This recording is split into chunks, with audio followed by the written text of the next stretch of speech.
আলিফ, তুমি পরীক্ষায় 2 নাম্বার পাইছো, সাব্বাস। অমিত, তুই পরীক্ষায় 0 নাম্বার পেয়েছিস। 0?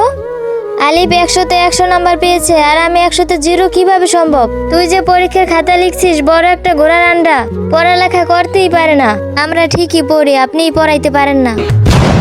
আমি পড়াইতে পারি না, তুই জানিস?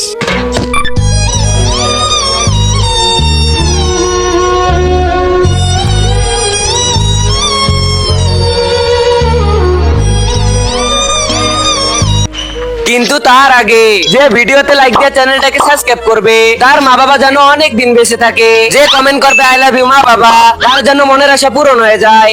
আমিন। অমিত,